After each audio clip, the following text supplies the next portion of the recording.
unusual event for us. Typically we're looking at sort of technology, and today, or this morning, we're looking more in the world of art and creativity, which is it's an interesting and refreshing change for us.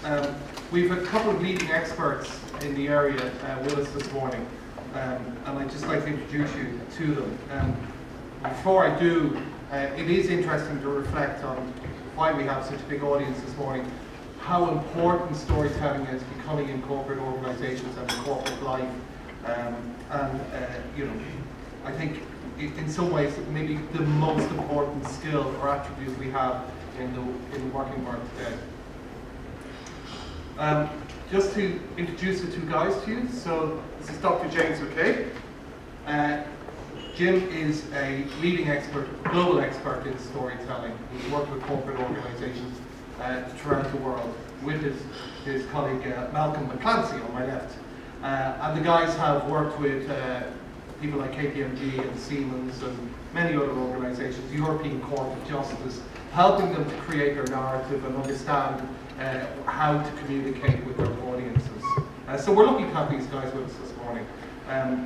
Just to give you a sense of that, the first quotation there is from Robert McCabe, who is the leading, widely regarded as the leading storytelling coach in the world, whose students include 60 Oscar winners. And he says about Jim, his knowledge of narrative arts and their employment in commerce runs deeper and broader than anyone I've ever taught or met. And that includes all those Oscar winners. So that will give you kind of an idea of the guys this morning. So without further ado, I'll hand you over to Jim and Malcolm, and I'll talk to you afterwards. Cheers, thank you.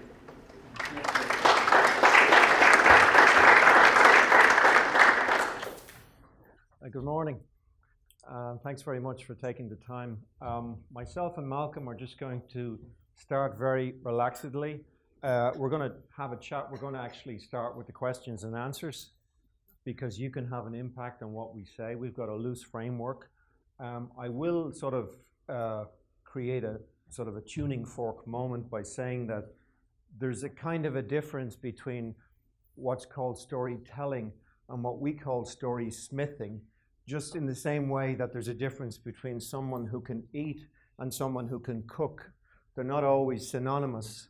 But everybody can eat, but practically nobody can cook. In the same way, we're witnessing in the modern world an erosion of oral, conversational story culture, which is kind of sad in a way, especially in Ireland, which has not only a reputation, but has a justified track record in being really up there with the greats of many other cultures when it comes to stories and telling stories. So what we want to do is to sensitize you to the fact that you're not just a storyteller to the degree that you can repeat somebody else's nice anecdote, that you are also a story smith. And increasingly in your career, you'll need to be a story smith. You'll need to make a story. I think you're beginning to, you're broaching this phase where it's expected that you do more than just organize information. And the curve that you have in the analytics business, from raw data to processed information to deep insight, that curve is a narrative curve, of course.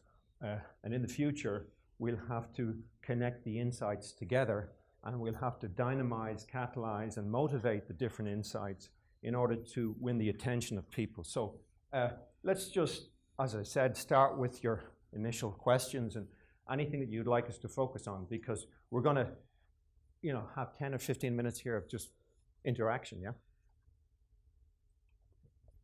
Yes. So what market would you start with? Was it Jean-Luc Godard said that a story must have a beginning, middle, and end, but not necessarily in that order?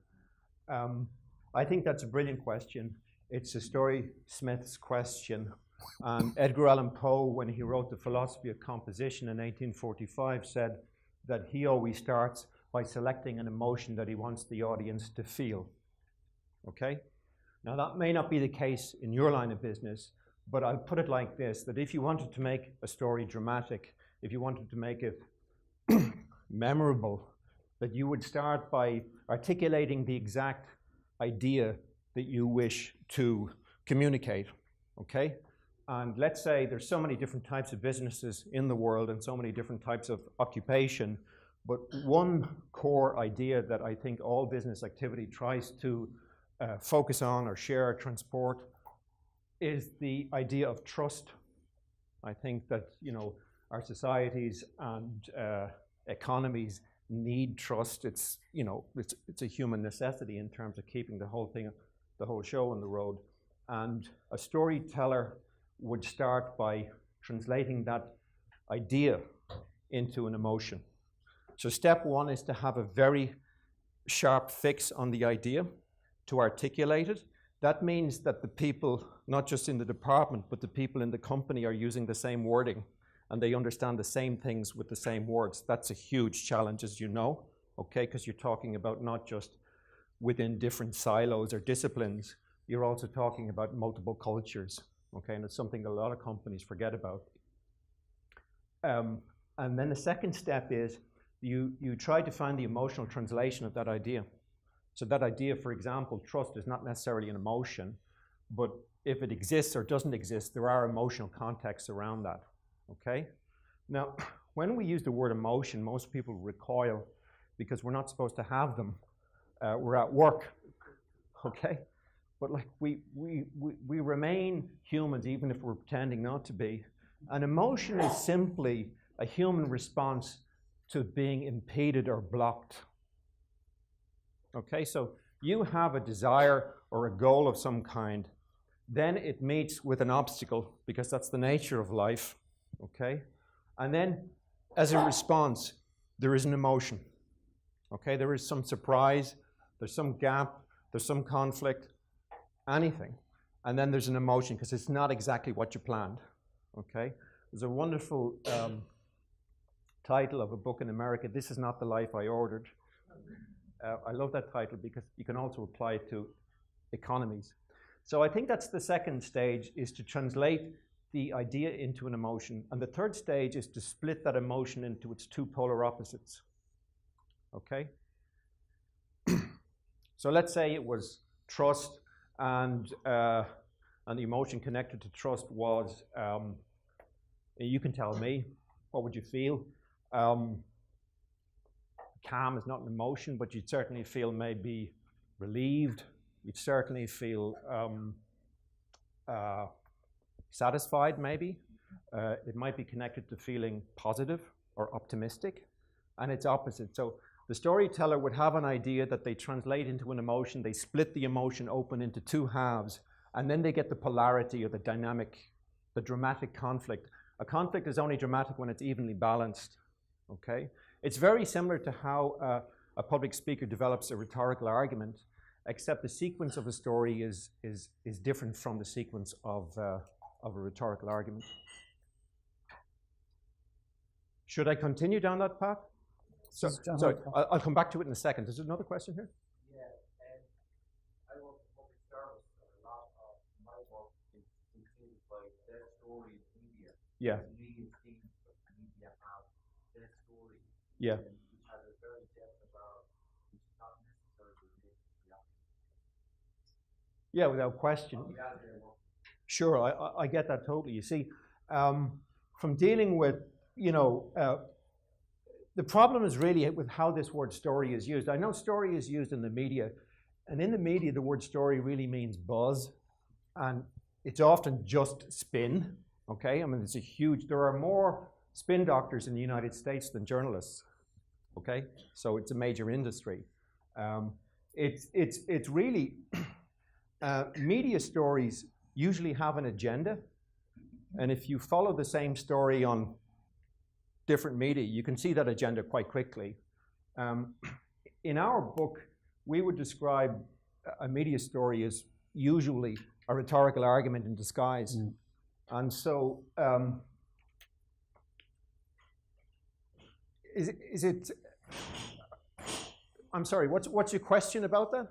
That story takes the work that I do, shapes the work that I do, shapes the response. Right. And doesn't allow space for other stories. Gotcha. Are you in the business of communication, of responding directly to them? Is that your job, or? No, it's not. And my work is policy, but it's shaped by reading the story around it, policy, rather than deep thinking that requires. Sure. It's all I think maybe, like as Jim was saying, that what often is apparent is appears as a story in the media is really a rhetorical argument. So it's coming from a point of view of establishing some kind of authority with which to challenge your activity, and then logically or through statistics or whatever challenging what you're doing, and then trying to prove some kind of thesis or opinion about what you're doing in that way. And if you engage rhetorically with that, you're involved in some kind of a debate, and there's, you know, two agendas banging together, and you're not going to get anywhere. So what you could do is kind of take the rug out from under the media story and actually come back with a real story about the work that you do, about the benefits that you bring, and maybe focus on a particular individual, on a particular project. And in that way, the public are going to be more interested in what you're saying. The audience is going to be more interested or drawn into what you're saying. And through that, you will actually, in a sense, prove your point without having to prove your point. Because the thing about in classical story design, you don't actually tell people what they're supposed to think. But in telling them the story, they're imbued with your values and the benefits that you bring, and they reach their own conclusion. So it's kind of coming at it from maybe a different way. That make sense? Will we just come back to this thing that we just had there a couple of minutes ago, which was, you know, how you would shape a story as opposed to shaping a rhetorical argument, okay? So basically it goes right back to Greek culture, and the first thinker that we have, not just in story terms, but also in rhetorical terms, is Aristotle, of course, who was, it's not very known about this guy, he was a failed creative, as we all are. And he ended up writing two books called Rhetoric and Poetics. So he was the first guy that kind of categorized these two disciplines. So really, if you had one takeaway from today, I would suggest, if you can think of language as really being double, okay? It's like as if there's two languages inside English or inside any other language. And one of them is the language of persuasion, and the other one is the language of involvement. And there is a difference, okay? The difference is really in behavior and action, okay? Because we are persuaded of much that we never do anything about, okay? So what happened with, typically with a big story like climate change, people believe in it, people disbelieve in it, but the actual narrative was shaped to be so large, it was disconnected from its audience. You felt that if this were true, it was so terrible, there's no point in doing anything about it, okay? So it was actually, it didn't go online with the individual user. So rhetoric progresses in a sequence classically from authority to logic or argument to proof, okay? And that's the way you get a job, okay? You write a CV which shares your educational qualifications, you develop your authority. I'm eligible to apply for this job, I have the authority to do it. Then you show your experiences where you're demonstrating that you know what this job involves, okay? So you present a logical argument as to why you'd be good to have the job, yeah?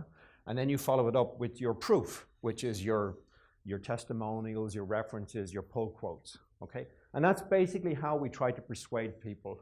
And there's nothing wrong with it. It can often be very effective. And the greatest rhetor is a Greek word meaning public speaker. It's not well known that Winston Churchill was actually trained in public speaking by an Irishman from Sligo called Burke Corcoran, William Burke Corcoran. But basically, Churchill was a great master of this rhetorical, persuasive argument, okay? But when you persuade somebody, you still haven't triggered their behavior, okay? And story is, I believe, a deeper, more immersive experience that often results in a kind of a bonding or a tribal identification that involves taking action or changing behavior. So you could say in many ways in many ways it's a dangerous activity. What's the difference between story and propaganda if you're trying to change people? It goes back to what Malcolm just said, that people are not stupid, yeah? And people want to be able to decide for themselves. And the storysmith will always do that in a very balanced, democratic way is the word. I mean, I think it's no surprise that story and drama begin in Greece, which is also the birthplace of democracy. Storytelling is a liberal art, yeah? It actually assumes that people are educated and mature enough to make up their own mind. Yeah? So it's very much connected with the development of democracy. Just to finish, the sequence in story is not opposed to the sequence of rhetoric, it's just alternate or parallel. So instead of authority, you have empathy, okay? So I'm not trying to impress you with who I am, I'm trying to identify with you, okay? So the key difference is, I'm not teaching by example, I'm learning by inquiry. So the whole paradigm in a story approach is different. In a story-driven approach, I'm not teaching anybody anything, I'm not instructing anybody, I'm not informing anybody. It's a much more sharing type of approach where I'm learning by asking questions, okay? So to go back to the idea that the media are controlling stories, what they call stories, and that's absorbing a lot of people's attention. It's the noise, as it were. The way to counter that is to develop the path of what if, the magic what if, what Stanislavski called the magic what if. So basically what you try and do is focus people's attention on the opposite of that, or what's missing, or what's been forgotten about, okay? And you could develop a whole set of articles or podcasts or infographics which, you know, follow down that route, okay? So you would try and focus people's attention on what's not being heard. So you're trying to tune people into signal as opposed to just responding to noise.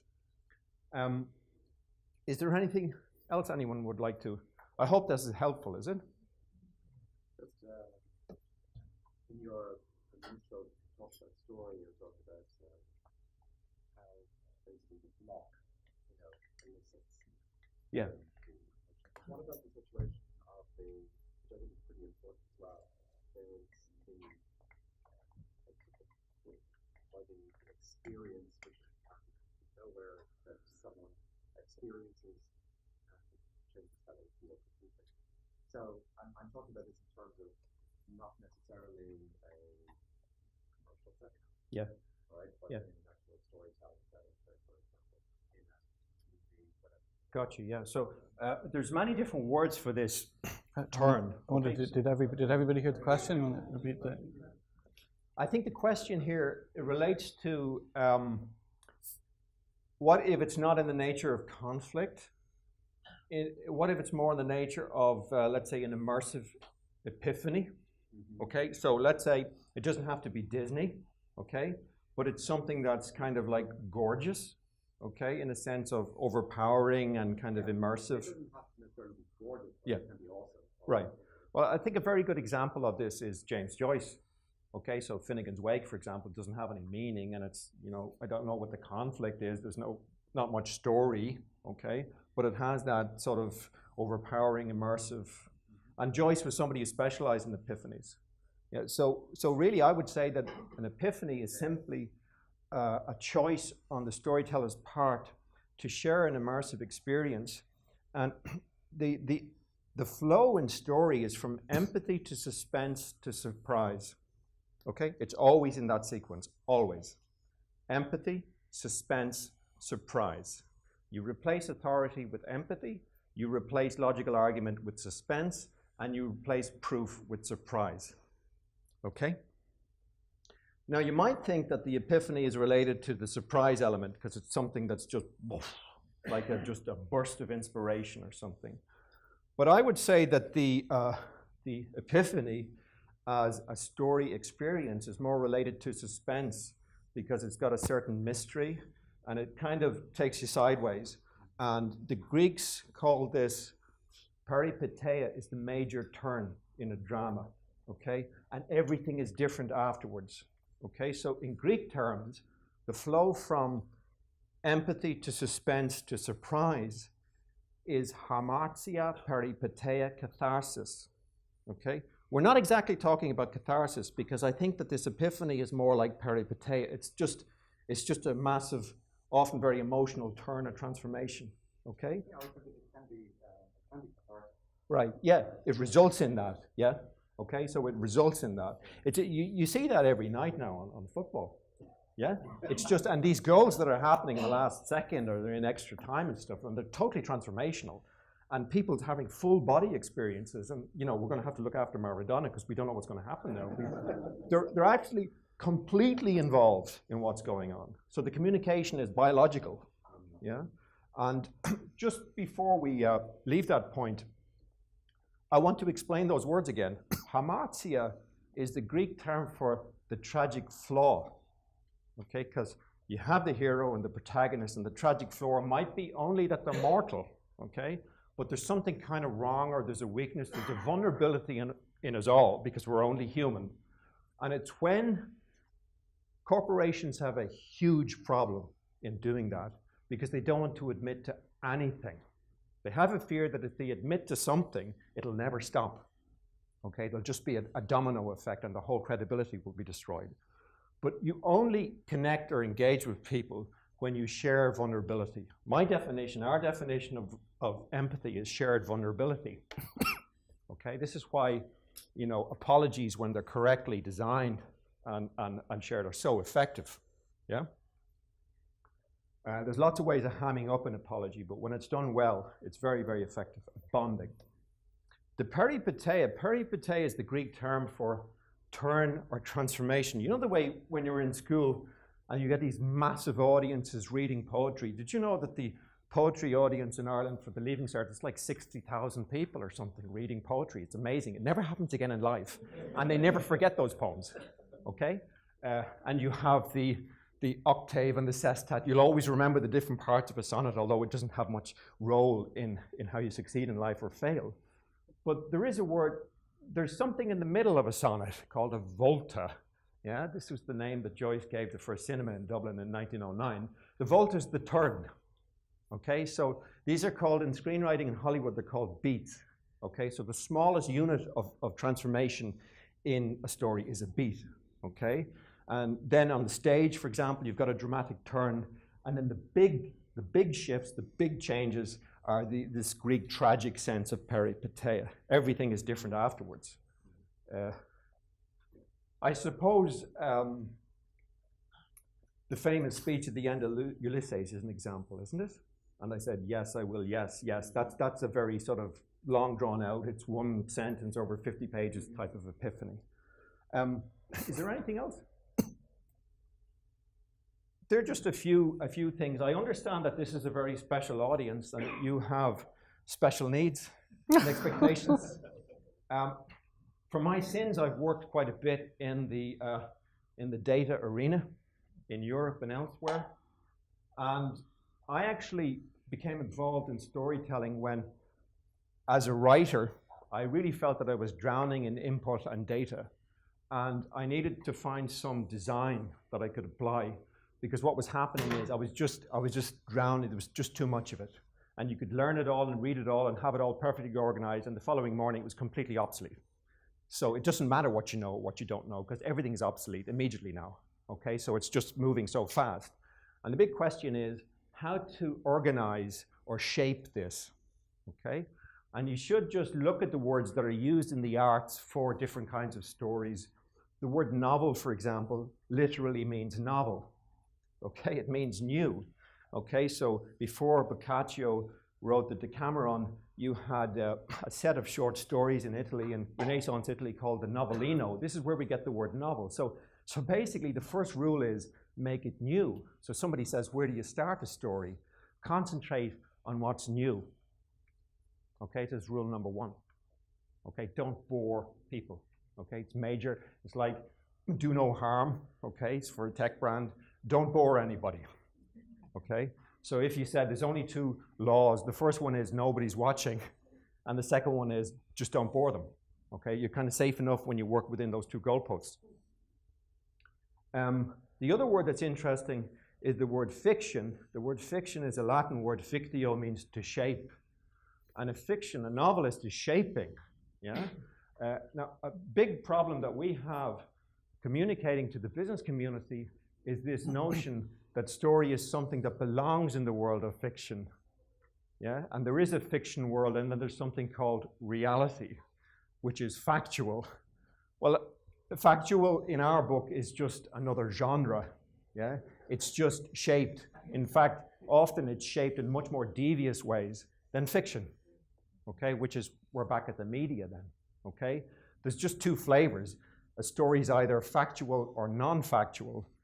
They're both shaped. Okay, and what we're here today is to just look a little bit at the shape. I just want to relate to something that Jim said earlier on about getting a job, which I think is relevant here as well. That I think you can get an interview through rhetoric, through your CV, through establishing who you are, what your qualifications are, what your experience is, etc., etc. That'll get you in the door. But when you're in there, then I think we've all been on either side of the table. You're asked, describe a situation when you're in conflict with somebody at work, or describe a project that you have led. And then comes the storytelling. And then comes this kind of establishing of tribal affinity, you know, that they're going to like you. Can you hold their attention? You know, can you create that connection of trust with your potential employer so that they're going to give you a job? So similarly with business, and we're going to be looking more at how to grab people's attention and how to kind of hold on to that, which is very relevant to the work that you're all doing in different ways, in different functions within your organizations. But that kind of logic or rhetorical ploys, they might get you in the door, they might get someone's attention for a moment, but then you have to establish the empathy, the connection, and to bring somebody on a journey of this learning by inquiry nature of story, so they'll come to know who you are, what it is you do, what it is you wish to communicate. Yeah, does that make sense? Raymond Chandler, of course, the well-known American crime writer, he had a Waterford mammy, so he had the story gene. And basically, you know, you're not working in a script department in Hollywood, but you have the same challenge often, that it's designed by committee, yeah? And so that's, you know, it's challenging because it's not as if you have all the budget and all the power yourself, yeah? A lot of these things are discussed in terms of what is the story, yeah? So it's a process of discovery, often in camera, and it's quite challenging. Now, let's just move along. Philip Dunn was another big screenwriter in Hollywood in the 50s, Irish-American, but his idea is to synopsize a story. If you learn how to synopsize a story, you learn how to construct it, okay? Another way to describe this flow, I describe the flow as empathy, suspense, surprise. Another way to describe this flow is conflict, complication, climax. It's always the exact same, okay? So you have a character that's in a situation where they're challenged. You have conflict of some kind. The conflict can be external. It can be to do with the environment, for example. It can be between people, or it can be internal, okay? But they're all just different dimensions of conflict.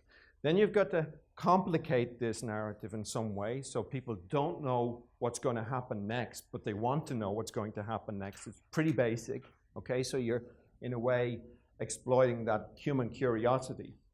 And then you're going to have to provide some kind of surprise factor, some reward or release, okay? By the way, this is biological. It's not just, they're not just making up words. We're animals, and you're watching Game of Thrones, and it's great stuff, and you've sat down for 10 hours straight. You're not watching it. Your hormones are watching it, okay? They're using your body, yeah, for a joyride. And the hormones are often oxytocin, cortisol, dopamine. It's the same flow. Okay? Although you have different authors or different brands, you can tell that Stephen King specializes in cortisol. He's a cortisol specialist, okay?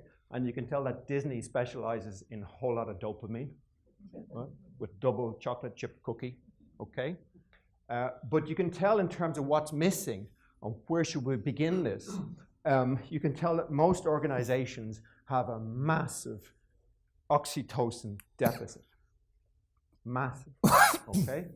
And perhaps they are a brand that was loved once, but maybe not so much anymore. Or maybe they are a brand that was a tech manufacturer that dominated the universe that has now become the center of a service ecosystem, and they don't understand it's no longer about them. They don't understand that it's no longer about them. They don't understand it should be the narrative of their customers. But yet when you engage with the brand, it seems to all be about them. Even when they say that they're customer-centric, they talk about the customer in the third person, to the customer's face. Okay, so they have a basic issue to do with, you know, a classic story question, which is, who is this about?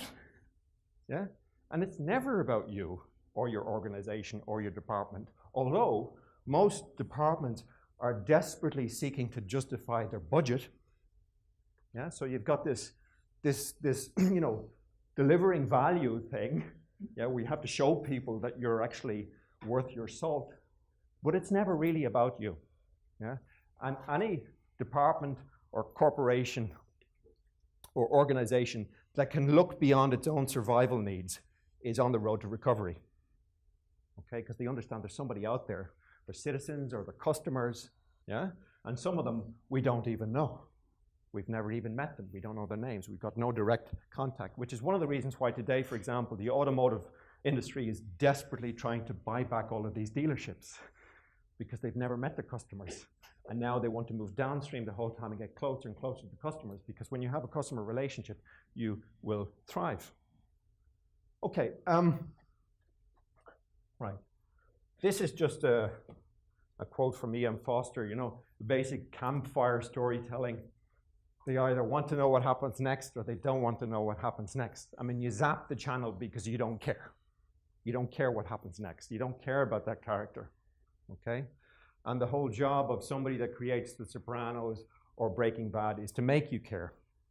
I had an experience a good many years ago in film school that taught me a lot. I was in film school in Dunleary, and we got funding, our project group got funding from Europe to go to Greece to make a documentary.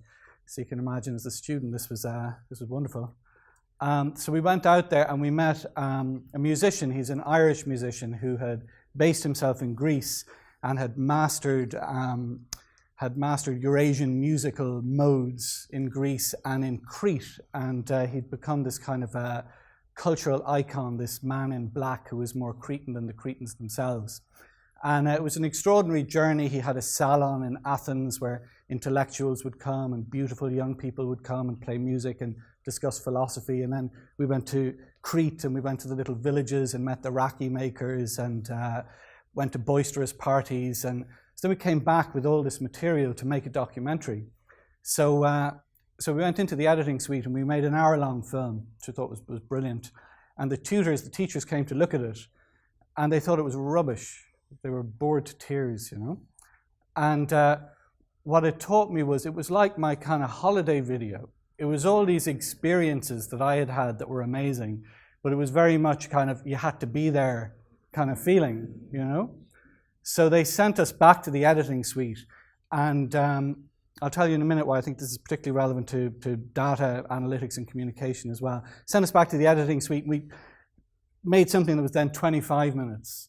And it was very much about kind of a stranger, you know, the classic kind of opening to a story, like how do you begin a story? You can begin it when things go out of balance. A stranger comes to town, like Shane rides into town, you know? So we had this character coming from one world into another world, and then the conflicts and challenges that he met, and then eventually kind of emerging as somebody who merges with the community. And it was compelling, and we won an award for it, and we got to go back to Greece to a film festival, and it was fantastic. It was a happy outcome. So I think that's, when it comes to, you know, the E.M. Forster quote that we just had there, the audience need to know need to be interested in what's going to come next. Now, you have got so much data, maybe, or so much information that you wish to communicate, and you know how relevant it is, and you've gathered it all, and you've analyzed it, and you know what it is you want to communicate.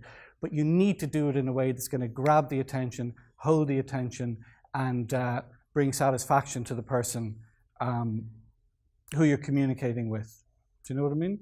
Like, there's so much, but you have to decide. It's like in a film, you know, you might have a sports stadium, but they focus on a detail in the sports stadium. Somebody, you know, waving their flag to communicate the whole atmosphere of the event. So you need to select and edit these, the final rewrite is in the editing suite. So like story happens in time, okay? And there's an upstream in story and there's a downstream in story. This is the downstream in story, by the way. The upstream has to do with the human attention span. We're all just members of the attention economy. No matter what you do, you're in the business of attention, okay? And hopefully you're not attention seeking, you're attention earning. There's a big difference, okay? A lot of what the media does is attention seeking, it's not attention earning, okay? You kind of finish engaging with them, but you're kind of sick that you wasted your time, yeah? The human attention is shrinking. We're living not in an age of information, we're living in an age of interruption. There was some research done in Canada, for example, by Microsoft that showed that the human attention span has shrunk from 15 seconds to 8 seconds. If it keeps going that fast between 2008 and 2011, there won't be any human attention span. I think it's safe to say that we're as attentive as goldfish, okay? And it's not an assumption that we can rely on. So we're not making a value judgment and saying persuasion is wrong or rhetorical argument is wrong or logic is wrong. But logic and rhetorical argument and persuasion presume somebody's going to be there watching it, listening it, doing it, okay? And that assumption can no longer be made. The downstream of story is this curve, which is called the Ebbinghaus curve. Hermann Ebbinghaus was a German sociologist in 1885.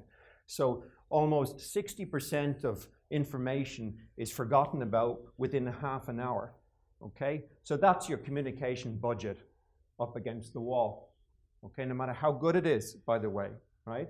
And this curve was created in 1885, okay? So that's before cinema, it's before radio, it's before television, and it's certainly before the internet. Okay, so no matter how good it is, you're going to be faced with the fact of irrelevance. Okay, they've actually forgotten it, okay, almost immediately, okay? So what you're trying to do is like you're Samson between the pillars. You're trying to, expand that space from attention to memory, okay? And in order to do that, your story must have 3 unique qualities. The first one is eventfulness. An epiphany is a major event in story. All stories have to demonstrate a reveal or actually show, not describe, show something happening. Okay, so it's a major question. What happens on this web page? What happens in this infographic? And although infographics are very persuasive, very often they lack that dynamism, okay? And you can see that a lot of infographics today are just far too crowded, or they're addressing multiple audiences at the same time, okay? And it might be better to parse that out into different perspectives or viewpoints. Point of view is a major storytelling concern. So just make sure that you're dealing with something that actually happens. There's a before and after. There's some turn or volta or transformation. The sonnet form has a question and answer structure. Yeah, it's pretty basic. The first 8 lines, traditionally in an Italian sonnet, ask a question, and the last 6 lines answer it somehow, okay? Shakespeare's sonnets were a little bit more dramatic because they asked 3 questions and then answered it very quickly in the final couplet, okay? The second key quality of a story is memorability. And this is where we have the Ebbinghaus curve.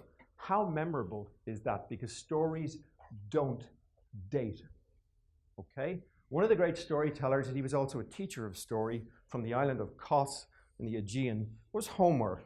And Homer wrote, of course, or composed, or the composite character known as Homer is seen to be responsible for the Iliad and the Odyssey. But there were hundreds of epics created about the Trojan War. And Homer's the only one that really survived. So why is that? It's because he's not vulnerable to the Ebbinghaus effect. So how did he do that? Because the Trojan War, although it was fairly major, it was a huge data set. A lot happened in the Trojan War. It's 10 years long. There's lots of tribes involved. And Homer did 3 things which show you the master skill of a storyteller. First of all, he concentrated the temporal positioning. So the Iliad does not cover the Trojan War. The Iliad covers a very select few weeks just before the climax of the Trojan War. So it doesn't even show you the Trojan horse. So Homer knew there was rising action where your attention was focused, like there's 5 minutes in every football game that are just addictive, yeah, and the rest is just trash, okay? So Homer knew that, okay? Homer also knew that you had to be connected to the story for it to survive. So the Iliad, the name Iliad meaning the epic of Ilium, the original Greek name for Troy, it's not about Troy at all. It's about one guy called Achilles, okay? So Homer made the story personal, and he focused on Achilles and how irritated Achilles was when Agamemnon took his war booty Briseis from him, okay? So now you've got a single individual, you've got an emotion, which is like rage, so he's not going to play anymore, he's not going to take part in the war, and now you're focused, okay? Now it's Tony Soprano, now it's Walter White, okay? So the whole story world is involved in one person, one individual, and strong passion, okay? And the third element, which is maybe not necessary or possible to do in a data analytics environment, and this was extremely clever, Homer removed freedom of choice. That was extremely clever because in the Homeric world, the gods control everything. So what he did was he created a kind of unreal atmosphere where there was no choice. You were dead anyway, okay? So Achilles was doomed anyway, no matter what he did. And so by removing the whole element of free will, Homer concentrated the audience's mind on what that actually feels like. It's a very particular quality that you get in the Homeric epic, but he will never be forgotten, yeah, because of those ingredients. And what we're doing today is trying to isolate some ingredients in the recipe. Right, so basically what we're saying is that story is an art, it is a craft, and it is a trade. And so today what we're looking at is the trade of story. In other words, how do you do it? I want to create a set of infographics which have a narrative connectivity, okay, which people look at and they remember and they share, and it kind of goes viral, okay, even if viral is just 15 likes, okay, let's start somewhere, okay, so 500 people have seen this, okay, so we're all in this LinkedIn barometer now, yeah, and it doesn't feel nice when there's no likes and no comments, and one of the people that has looked at it is you, okay, so basically, what we want to do today is look, first of all, just at the art and the craft, and then get to the trade. So the art of story, we've talked about some principles, okay? We've talked about the essential principle, which is don't bore, okay? And the essential principle here as well is make it animated with a human relevance, okay? We do have a chance just to look at this chap here, Edward Tuft. Must be deaf.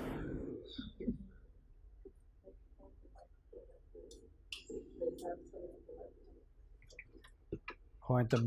We don't have the mics noticed.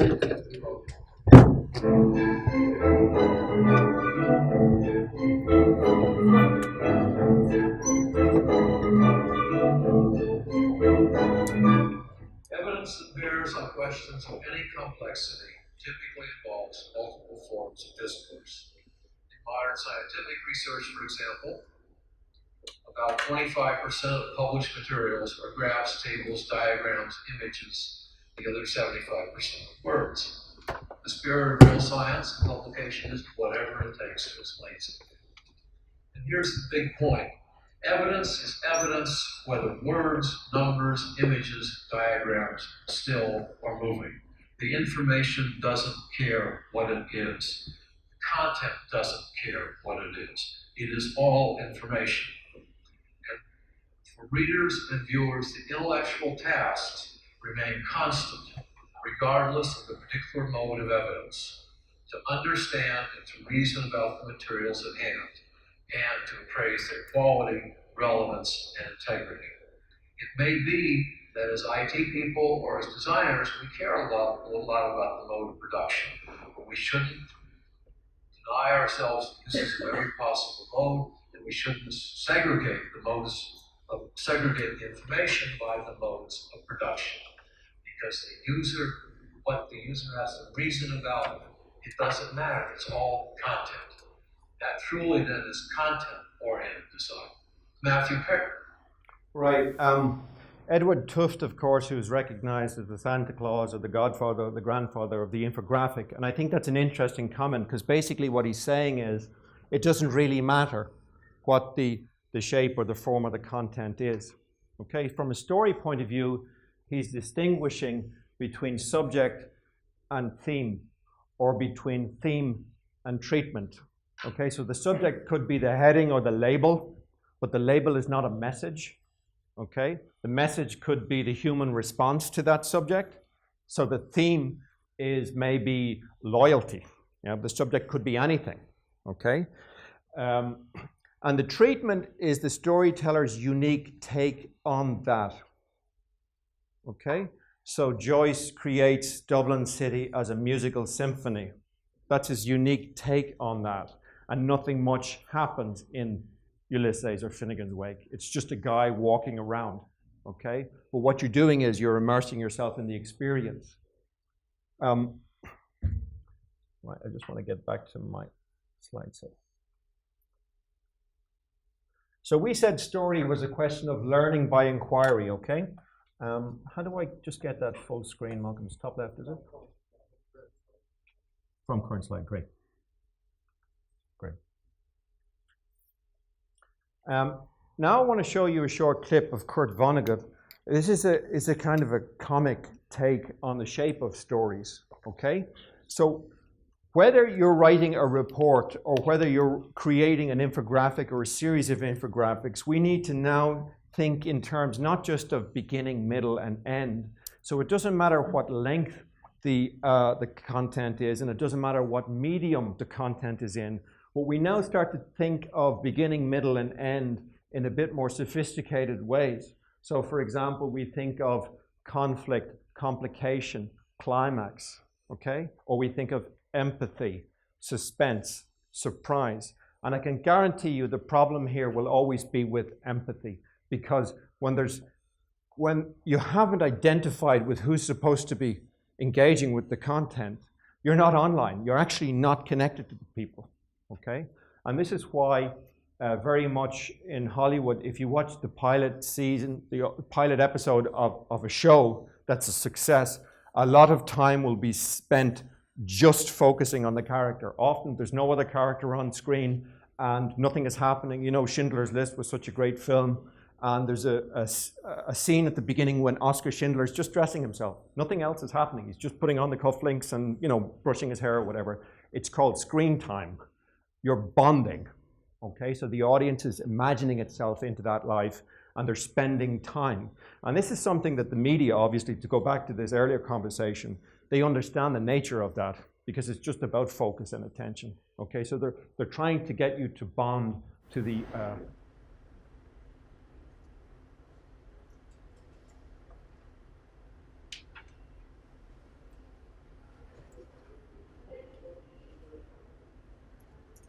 has created a body of work of startling eccentricity and universal appeal. His singular view of the world applies not just to his stories and characters, but to some of his theories as well. Well, no reason why a simple shape of story can't be fed into computers. They are beautiful shapes.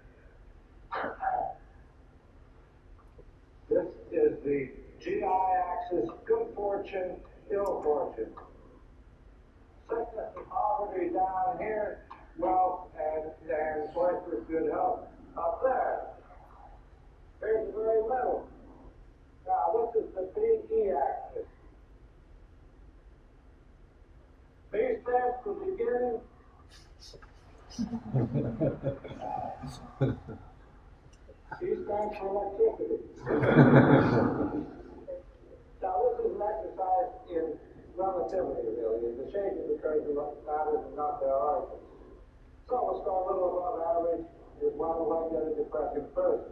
We'll start. The whole thing we call this story Man in a Hole, but it needn't be about a man, and it needn't be about somebody getting into a hole. But it's a good way to remember. Somebody gets into trouble, gets out of it again. People love that story.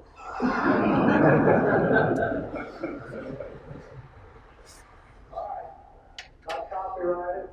Another story, also a beautiful curve and easily fed into a computer. Called Boy Gets Girl, but it needn't be that. Just a way to remember it. So on an average day, average person not expecting anything to happen a day like any other, find something wonderful, just love it.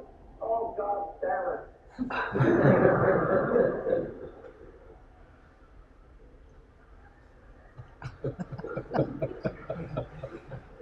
Got it back again. People like that. Now, these are beautiful curves, and this gets a little complicated. Computers can now play chess, so I don't know why they can't digest this very difficult curve I'm going to draw for you now. And it so happens that this is the most popular story in our civilization, Western civilization. If we love to hear this story, every time it's retold, somebody makes another $1 million. You're welcome to do it. Now, surprisingly enough, I said it's depressing. You know, people don't like stories about below average stage people. But we're going to start way down here. Worse than that, who is so low? It's a little girl. What's that? Her mother has died. Her father has remarried a vile-tempered, ugly woman with two nasty daughters. Big daughters. You've heard it. Anyway, there's a party at the palace that night. She can't go. Can't help everybody else get ready. She has to stay home. Not that she thinks lower, no. She's a staunch little girl, and she has had the maximum whack. Basically, the loss of her mother. She can't go any lower than that. Okay, so the fairy godmother comes. Gives her shoes, gives her stockings, gives her mascara.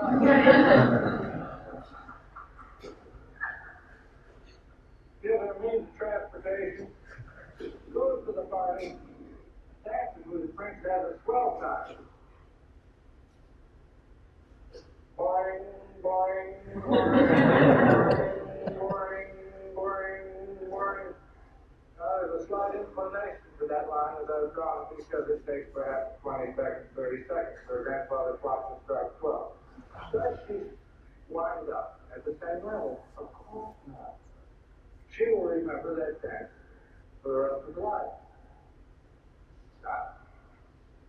She poops along on this road until the prince comes to shoot it. She achieves off-scale happiness.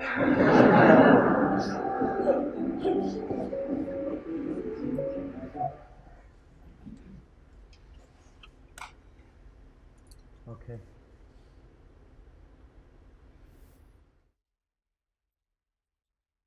So basically, Kurt Vonnegut there in a very entertaining way is just showing you some of the typical shapes and the fictio or the shaping of story. Story has a curvature to it. It's not linear, okay? Something happens and the happenings can be good or bad, okay?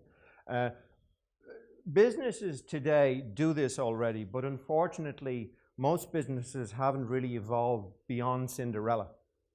Okay, so if there was a genre that you could say the business communication, practices most often, it's the fairy tale. They just change the fairy tale every now and again and hope that no one noticed. So teaching by example is the motivation of rhetoric. Okay, just do as I say. Okay, follow me. Now we have one more here on. It's a guy called Paul Zak, and what he's doing is he's talking about this brain chemistry, what happens to somebody when they're engaged with story. I think this is vital because there is a misunderstanding that story is somehow kind of, if it's not vapid, like it's just a made-up spin thing in the media, that some people say that it's kind of fuzzy or artsy, or it doesn't have, let's say, hard value. Okay, it's a soft factor. It's a soft skill. It's not a hard skill. Okay. Well, story is becoming extremely definite and necessary in terms of our economy. And the way to think of it is, I dislike the expression hearts and minds. People talk about that a lot. They talk about hearts and minds, and the idea is that the minds has to do with the facts and the numbers, and the hearts have to do with the sort of fuzzy soft stuff. So for example, your new corporate logo is a teddy bear. Okay, so you kind of connect them with everybody on a human level. But really, story is deeper than that, and story is connecting minds and minds. Okay? Story is a form of communication, unlike rhetoric, which connects both hemispheres of your brain. Okay? And so neuroscience is actually just proving what Aristotle suggested 2,500 years ago, that when you have a story going with an audience, the brain, all parts of the brain is becoming involved with it. They're immersed in it, in an intellectual level, okay? So it's not as if stories got all the emotional content and the non-fiction stuff as all the facts. It's not like that, because rhetoric can be very emotive. Winston Churchill was very emotive, okay? Story is simply a more organic 3D way of communicating something, okay? So I think that this clip, which probably should be our last clip, is very good at demonstrating that. I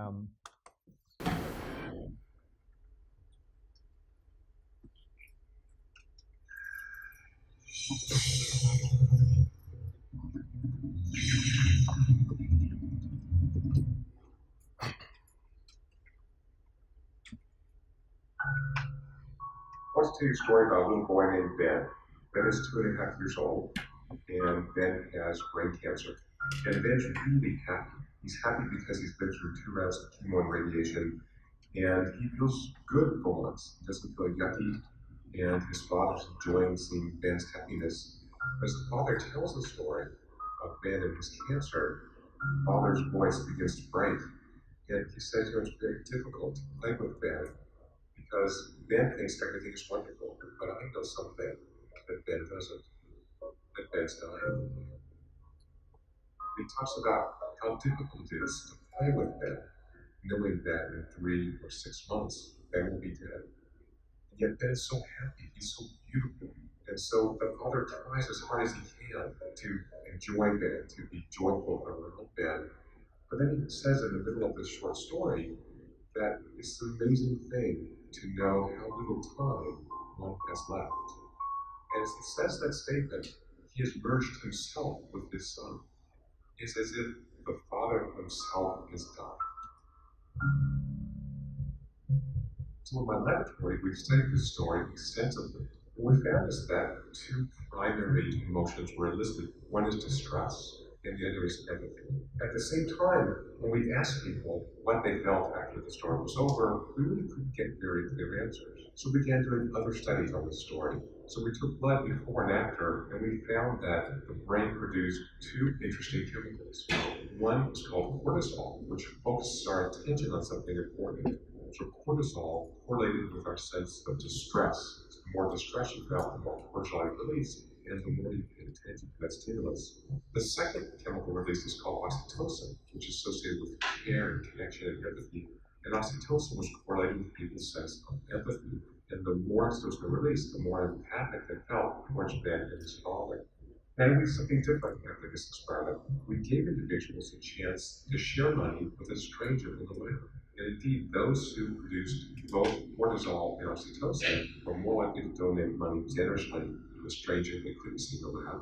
In another experiment, we gave individuals a chance to donate money to a charity that works with children who are ill. And indeed, those who released oxytocin and cortisol donated money to this charity. In fact, the amount of oxytocin release predicted in both cases how much money people would share with a stranger or with charity. What we're seeing is that this narrative is changing behavior by changing our brain chemistry. So we decided to go a little further and ask, could we actually predict before they watched the video who would donate money to charity? So with funding from the Defense Advanced Research Projects Agency, DARPA, we reran the study, which we not only took blood, but now we measured heart rate and skin conductance and respiration.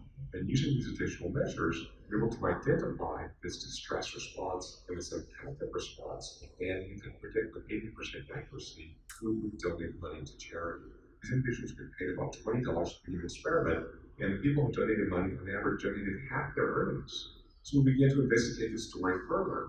We used functional brain imaging to identify the regions of the brain that were most active while watching that video compared to a control video in which Ben and his father were at the zoo. What we found was that the most active areas for the emotional story were areas of the brain associated with theory of mind or understanding of what others are doing, and areas that are rich in oxytocin receptors that make us feel empathy. And guess what happens when you watch 100 seconds of a father inside the zoo? Nothing happens, and people just blank out. There's no reason for them to attend to this information because nothing's happened. There's nothing exciting. It's important to understand that stories have to have this particular structure. 150 years ago, a German theorist, Freytag, called this the dramatic arc. So there are particular story aspects that go into making an effective story: exposition, rising action, climax, falling action, and then denouement. The story of Ben and his father talking about knowing his son is dying has those aspects. It captures their attention. There's a coming climax. How can Ben's father actually engage with his son in this wonderful, relaxed, playful way, yet knowing that his son will die soon?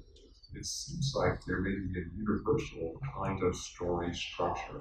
So stories are powerful because they transport us into other people's worlds, and in doing that, they change the way our brains work and potentially change our brain chemistry. And that's what it means to be a social creature, is to connect to others, to care about others, even to be strangers. And it is so interesting that dramatic stories cause us to do this. In these experiments, they do it in a very functional way. People are donating money because they want to help Ben and his father. And yet when we watch other stories or see movies, listen to music, the same thing can happen. We feel uplifted, we feel motivated, or feel connected to others around us.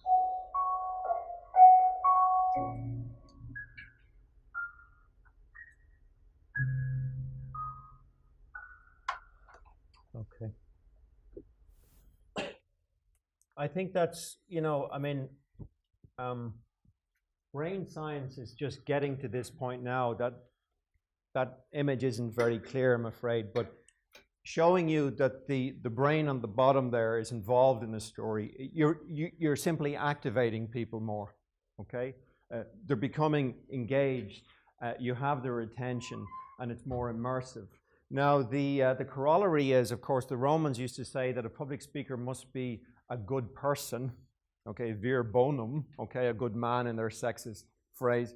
And in the same way, because rhetoric's very manipulative, okay? It's essentially on the scale that leads to propaganda. For the storyteller, of course, audiences today are so media exhausted and so savvy that they will sense that manipulation coming instantly, even before it happens, right? So the storyteller will trust the audience to decide for themselves. They're grown-ups in a democracy. So the second thing then, we don't need to spend so long in going through it, is the craft of story, okay? So basically you've got a philosophy, aesthetics, you've got a craft. Poetics is the study of making or creating, yeah? And it's to do with models. So Paul Zach talked about a dramatic arc. He mentioned another German, okay? There's the sequence that we had. And this is who he mentioned in his clip. He's a guy called Gustav Freytag, and he wrote a book in 1869 called The Theory of Drama. And basically what he did was, he's the first guy that designed the shape of story, okay, in the modern age. And this is known as the Freytag's pyramid or the Freytag triangle, okay? So basically you've got rising action, falling action, okay? Now it's not very flexible. There are other types of models which are, they flex more. But basically that's the 3-act structure, okay? Something happens, there's an expectation, and then there's a surprise, okay? If you wanted to make this crudely simplistic, you would say that your job is to do 2 things: you must generate expectation and you must surprise that expectation. Okay, you can't just surprise people because you haven't created any expectation. This is why when people tell a joke, you know the structures of jokes? Jokes are really stories in micro form. You know the way, you know, they tell you the guy went into the bar on Monday and this happened, and then they tell you that the guy went into the bar on Tuesday and the same thing happened. Then they tell you the guy went into the bar on Wednesday and the same thing happened. The only reason there's a repetition in joke structure is because they're creating an expectation on your part before the surprise or the turn, okay? So what we're suggesting is that this format might be good to design a single report or a single web page or a single podcast or a single infographic. I know that you're very focused on the quality and the success of graphical visualization, but I want to broaden that and remind you that it's completely multimedia. We're living in a visual age. Story, by the way, is visual by its nature. Story predates language. Story is not linguistic. Ballet is a story form.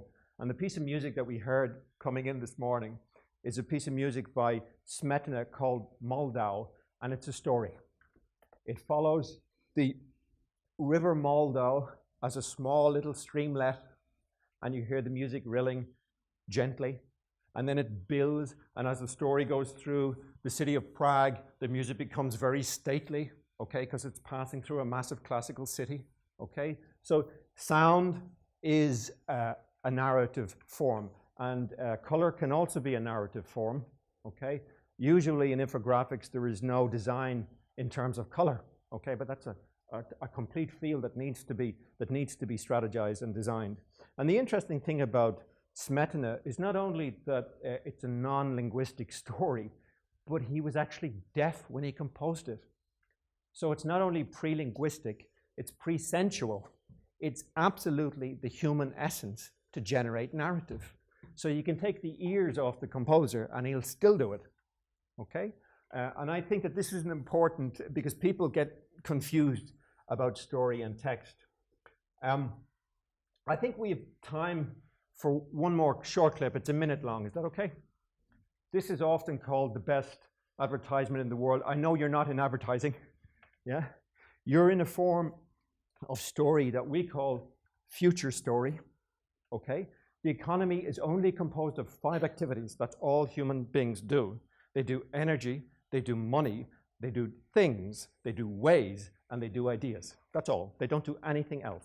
Okay? Human beings generate energy. Energy is not made itself, okay? You can have a waterfall, but you've got to harness it in order to make energy. Human beings have a financial sector in order to get the economy up off the ground. They manufacture things, so there's an economy of things, okay? There's an economy of ways, which has dominated the attention of the world today. Technology is simply the techne, or way in which you do something. So we're living in an age where the ways are dominating, yeah? And they're starting almost to become Orwellian at times, okay? But the ultimate economic activity of a human being is an idea, okay? And ideas don't just involve the government and the statisticians. They also involve the world of film, media, and the arts, okay? The media, low culture, maybe the arts, high culture, okay? And all organizations are gravitating from the bottom of the graph to the top of the graph. All organizations need to be driven by ideas in order to survive, because we're all moving up that food chain, okay, or that value stream or whatever. So basically, we're heading into a mediagenic, media-centric age when the word media will no longer be used because there won't be anything else. Like the goldfish doesn't know it's water, okay? That every organization or department will be simply a media company that does something else on the side, okay? And it won't be monolithic, okay? Basically, when you look at this advertisement, it's called simply, it's the Apple Mac is released in 1984, and they're playing on the motif of George Orwell, of course. And these slaves in this dystopian world represent the customers or the users of the world's largest computer company at the time, okay?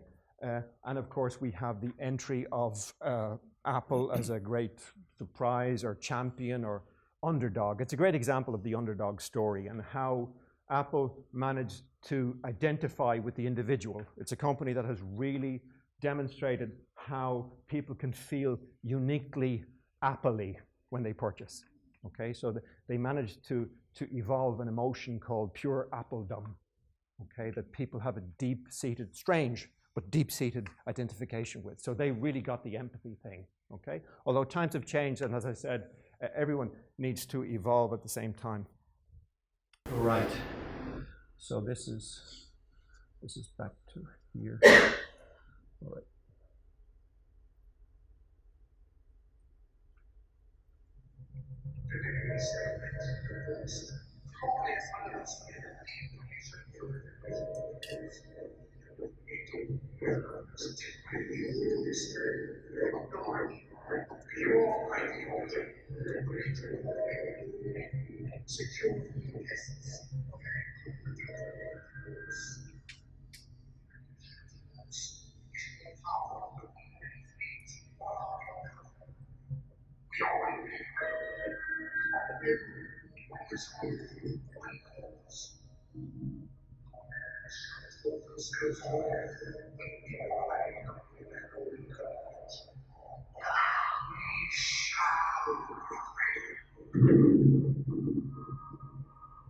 January 24th, Apple Computer will introduce Macintosh, and you'll see why 1984 won't be like 1984.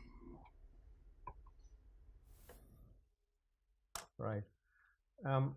So basically, this is taken from a different sphere. Okay, it's not the business that you're in, but basically, what we're trying to say is there is a structure. The structure is evident, and that professional storytellers all deploy this and take their choices based on this. The most famous storyteller from this strategic point of view is Joseph Campbell, that you may have heard of. Joseph Campbell, who was a friend of George Lucas, and his theories of universal mythic structure, which basically I would say are used today as the blueprints for roughly half of what you're seeing in terms of product from Hollywood. Okay, so there's a hero's journey. Okay, now let's just change it for a moment and think about data analytics, okay? And think of, well, this is all very interesting, but how do I apply it right now, like this morning, okay? I want you to think of point of view, okay? Perspective, for example. So an infographic, for example, a visualization of data is a perspective or a point of view. Now, as a storyteller, or even better, a storysmith, you're going to ask yourself bigger questions, like what is the point of view? And usually the point of view in an infographic is us to them, okay? So the organization, the department or whatever, the unit, creates an infographic, a visual representation of data that it shows other people. But that's not the only point of view that you can choose. There's lots of other choices, okay? And the best one, of course, would be them to them. Who does that? Nobody, okay? So it's what our audience communicates to our audience. But some members of our audience communicate to some other members of our audience. So you take, for example, user-generated content. You take your citizens or your clients or your customers' input, and you show it to other customers. It's a fascinating point of view, but it's a strategy, okay? Also, the other extreme would be us to us, okay? It's also, it sounds very egotistic, but it's like Hamlet, to be or not to be. It's a soliloquy. It's the department or the organization or the brand speaking to itself. What company does that? I've never seen it. It would be fascinating, because what's on the mind of these companies, okay? So it's a big reveal. So you should ask yourself questions to do with, for example, very basic narrative, fundamental questions. Remember that we're learning by inquiry. So who is the story about? Okay? What do we want them to feel? Yeah? Why? Okay? And what's the point of view that we're deploying? Did we even ask that question? Yeah? Because these are all choices. They're choices which are part of a design. Okay? And if you're not taking those choices deliberately, you're usually just falling into what I call the dominant narrative. In every sector of the economy or society, there's a dominant narrative. It's just noise. and it's dying, okay? It's not important, okay? So there is an emergent narrative, which is usually unheard, which a startup maybe somewhere can distinguish like a dog whistle, okay? And it's signal, okay? And if you look at any sector of the economy in Ireland or internationally, there's that clash between the dominant paradigm in a sector and the emergent paradigm, okay? And it's not necessarily the cliche of digital transformation, that there's disruption everywhere. Disruption has to be the newest cliche on the block, yeah? That you're going to be disrupted, so you might as well disrupt yourself, okay? Boring, okay? Because other people are saying it, yeah? Because you've seen it before. It's not new, okay? So the primary question, make it interesting, and don't bore us with cliches. I'm going to just finish it there. This is the last slide I'm going to show. This is a story design. This is the easy view.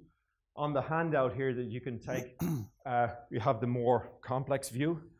But this is called the hero's journey. We actually don't like the word journey either. Not because there's anything wrong with it, but everybody's using it, okay? Even if you said quest, it would be better, okay? It sounds a bit more meaningful. But, you know, life is a journey, okay? Life is a near-death experience, okay? It's a cliche. But this structure was designed by Joseph Campbell, who was inspired by the works of James Joyce. And his very first book was called A Skeleton Key to Finnegan's Wake. And I actually trained a clever young American in Oxford about 25 years ago. I gave him 17 tutorials one-to-one in a row. He requested them, I didn't. I didn't know why, but I enjoyed it, okay?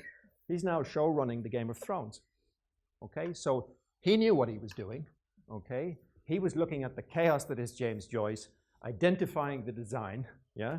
Then moving on to Joseph Campbell and understanding there's this mythic structure. And all you need to know about this is the hero is not you. If you get that, you're on safe ground, okay? It's not about you, it's not about your company. And there is a need to justify your existence and to show that the department or the team or the project is delivering the goods and you're worth your salary. But if you look beyond that, there is an audience that's composed of protagonists.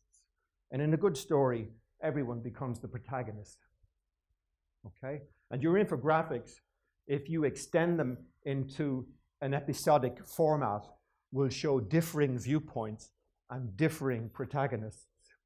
And you won't try to pack everything in. What you'll be doing is you'll be parsing stuff out, okay? And you'll be showing multiple perspectives of the same thing, okay? So that's basically it, Malcolm. Maybe you want to say something about the... I want to show one more just because I really like it. This is part of something that we did for a fintech startup, and it was to accompany the investor deck. And it was a 2-page comic based on Indiana Jones. And the Indiana Jones character represented the day trader, the customer for whom this product was being developed. And this mysterious character represented the company and the product. But it's just, in terms of visualizing data, we've spoken about infographics a lot, but then maybe you can also think that there's other ways. So with this, and we don't have a representation of it here, we presented the thing as a comic. So there was a word search, and there was a maze.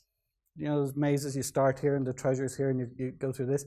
And they were all kind of related to the product, but it created this little kind of comic that the idea was somebody would be interested to get, they would be amused, they would show it to their friends, maybe they'd bring it back to their children. And maybe there's other ways that you can represent data that aren't just infographics, that are serialized, as Jim said, maybe serialized graphics, or maybe you can create amusing tableau like this, or maybe you can create puzzles. So maybe to think about when you are communicating, as has been stressed again and again, I think this morning, think about your audience. Put yourself in their shoes. How many bloody reports are they looking at every day? How many bloody reports are you looking at every day?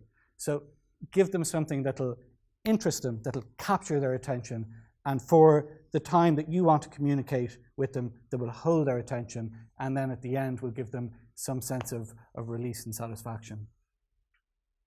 I just want to mention one other thing just in support of what Malcolm said. Don't forget audio. I mean, we're all talking about visualization, but audio is explosive. It's booming because it's a mobile age. Nobody's at home. Nobody's in the office. Everyone's moving around. So if you look at the actual receptivity around audio content, you know, it's definitely worth thinking about. And so you want the big boss to actually look at that. Well, maybe in future you'll be sending them a sound memo, okay? And maybe that's your own little invention. You've invented it. It's a new corporate genre, sound memos, and now it has its own budget, okay? You've created a little studio in the office, okay?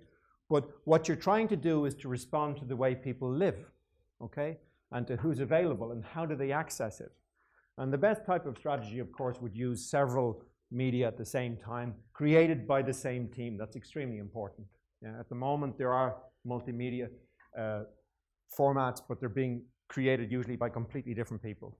So they're disconnected. Is there any feedback or questions or?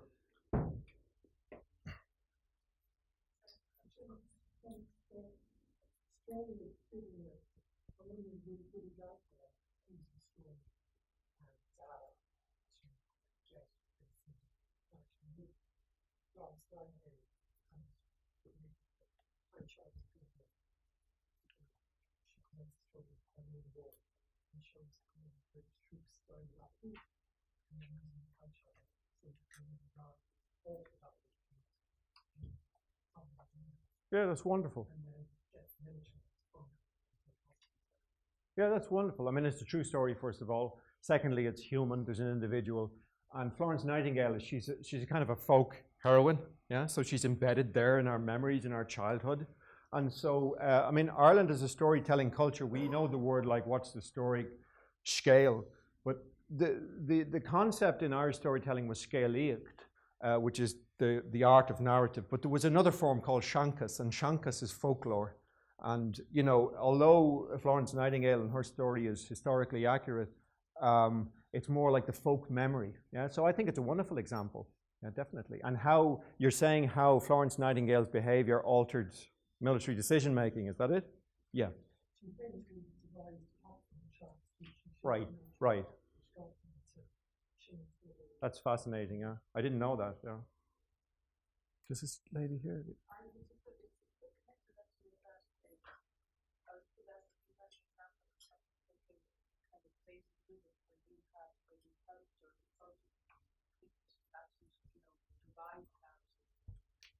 Yeah, we do have, sorry, I'll just show you one thing here briefly. Often I can't go into detail for obvious reasons, yeah. But we do have ecosystems, okay? So today, really what's important in the economy is a digital ecosystem, and everyone wants one. Like, it's not just the internet, it's multiple internets, and every sector now wants its own digital interface to the rest of the world, otherwise somebody else will create that. And so here's an example where we helped generate the concept and the narrative in terms of the blueprint, in terms of the bare bones. And the concept here is that the mind is not the brain, number one, okay, because we're trying to expand the idea and give the audience a bigger picture, okay, because the mind is not just a biological construct, okay, and the mind also has an upper layer, your conscious, and it has the iceberg, your subconscious.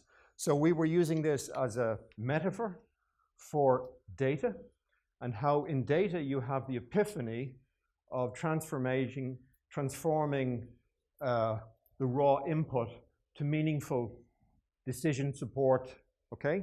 And I think basically in every sector, it doesn't really matter what people are doing, everyone is trying to do this. And the question is just, how good is the story, okay? And is this memorable? And also, when we created the term sphere, mind sphere, we were trying to have the idea of, you know, a full conscious awareness. So For example, a government knows everything, not about its citizens. It shouldn't know everything about its citizens, but it should know everything about itself, okay? It should know what's going on. So you can apply that analytic model. I mean, analytics should be helping organizations move from a recent past, looking in the rearview mirror perspective, to at least looking out through the windscreen, and then moving the organization and its decision-making function to near real-time, and near future. I mean, that's the grand arc.